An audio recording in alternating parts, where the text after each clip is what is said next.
Welcome to the programme. Coming up later, we've got more footage from the Anglia archives. Tonight, we're set to delve into the weird, wonderful and sometimes ferocious world of survival.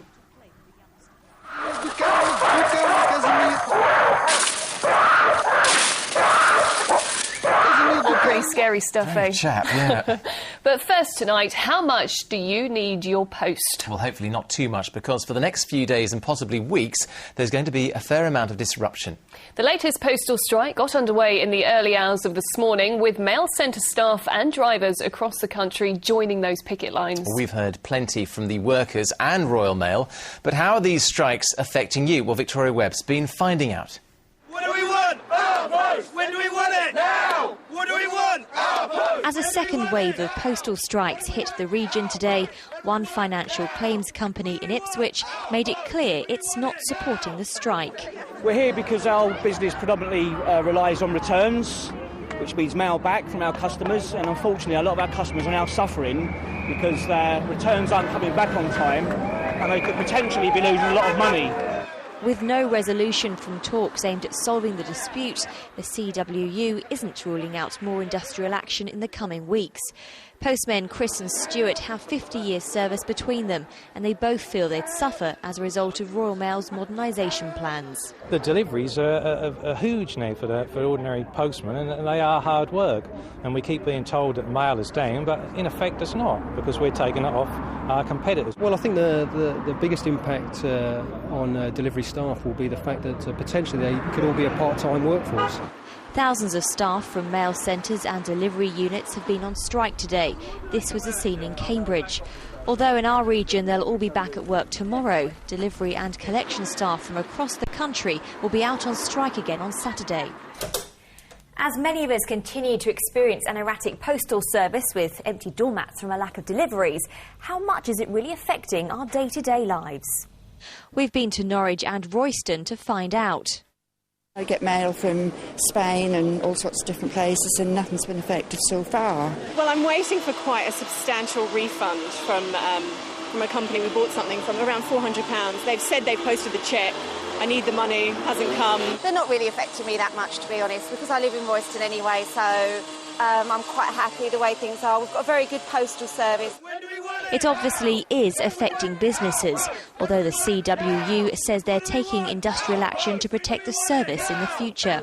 This modernisation will affect them. This is what we are. We're fighting for the life of this industry. If they want their mail currently as it is, at 9 o'clock, whatever time, yeah, they will have to pay for it in the future. In a statement, Mark Hickson, Managing Director of Royal Mail Letters, said, "We have repeatedly asked for a common-sense approach that allows a strike-free Christmas while we talk about the future, yet even that seems too much for the CWU to accept." Emergency distribution centres like this one in Northamptonshire have been set up to help with deliveries. Although Royal Mail says it's working to clear the backlog, with the busy Christmas period fast approaching, there'll be many who hope this dispute can finally be resolved. Victoria Webb, Anglia News, Ipswich. Well, we can go live now to Westminster and our political correspondent Emma Hutchinson. So, Emma, a lot of pressure on the government today to step in and sort this one out. Yes, I think there is growing pressure on the government. Lord Mandelson has said he was disappointed that the talks between the Postal Workers Union and the Royal Mail broke down yesterday. But today he faced criticism in the Commons from Conservative MPs who say the government simply aren't doing enough. They say Gordon Brown's given up on this one. They say Lord Mandelson has disappeared from the scene. Now, the government's line is that they want both sides to get back round that negotiating table.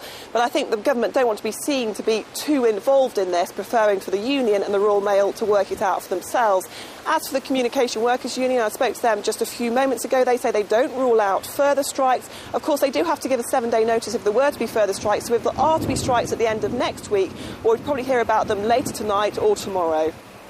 Emma, on a completely different note now, we're hearing this evening that one of our MPs has won substantial libel damages from a spin doctor in Number 10. What more can you tell us about that? Yes, that's right. Remember back in April this year, the dodgy email scandal at Number 10, where a Number 10 spin doctor, Damien McBride, was found to have sent emails to a colleague in the Labour Party, coming out with stories to smear the Conservative Party, smear individual Conservative MPs. One of those Conservative MPs was a Mid-Bedfordshire MP, Nadine Dorries. untrue allegations were to be made about her. When this was all found out, Damien McBride was sacked from Downing Street. Nadine Dorries got an apology from the Prime Minister, but she went a step further and she took legal action. And today it's been revealed that she's got damages settled out of court from Damien McBride, that former number 10 spin doctor. She won't say how much, but what she says is the principle that she wants to clear her name completely. And she has still got further legal action pending against number 10 itself, and she says she's prepared to take that to court if that isn't settled as well. Emma Hutchinson, thank you very much. Now, for the last 6 months, soldiers from Swanton Morley in Norfolk have been fighting the Taliban in Afghanistan. It's been a tough tour of duty, with 6 of the light dragoons killed in action. But as that tour now comes to an end, the families of the returning soldiers are preparing to welcome them home in their own special way. Sasha Williams has this report. For 12-year-old Bethany Bell and her 8-year-old brother Aidan, the end is finally in sight. After 6 months away, their dad Keith is coming home. He and the rest of his brigade from Swanton Morley have been in Afghanistan and will be returning next week. I'm really excited about seeing him. It's just like the relief and that the stress, you know, that he's come back safe and everything's all just been taken off your shoulders. And you just think about all the nice things you're going to be doing in that. The only boy in the house now, what's it going to be like for you to have your dad? Because he's going to make us a game room in the dining room and we're going to get spoiled rotten. It's a sentiment shared by all the families here, but they admit it hasn't been easy. When they ring you and tell you their best friend has died, you know, and you're trying to be compassionate, but my son is angry, and he was angry with me because I was happy, because he's well and he's back, and I was just so grateful, you know. I just can't wait to see him, and we've arranged lots of things for him. What's the atmosphere like here? It's so exciting. I mean, especially with the children. They, the wives, you know, they can be a bit anxious, and you know, you want to get everything nice for them to come home. But the children are so excited because it seems so long for them.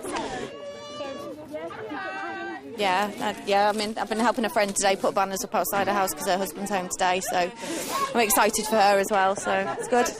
Wednesday's homecoming will be a huge cause of celebration here, but thoughts inevitably will turn to those who aren't here making banners, to those who've lost their loved ones. Because while this is largely considered a successful tour, 6 men were killed in action. It was quite emotional mid-tour, July and August time, when there was a big up-on in theatre.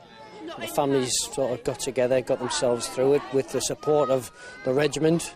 The people of Swanton Morley, obviously Dereham and the wider Norfolk community have been absolutely outstanding, and it's been really gratifying to see all the support that's available for the families. It's been great. Around 80 soldiers will touch down on Wednesday and the same again the following Saturday. And there's no doubt that when they pull into the barracks, there'll be a very big welcome that their families have put their hearts and souls into. What does that say? It says, "Welcome home, Daddy!" Clap your hands. Sasha Williams, Anglia News in Swanton Morley. Great welcome home, yeah, isn't it? absolutely. Yeah. They'll be celebrating. And some lovely art as well. Now, of course, we've been celebrating our 50th birthday here at Anglia this week, and we've news of another half-century milestone today. The Queen has been in the region today.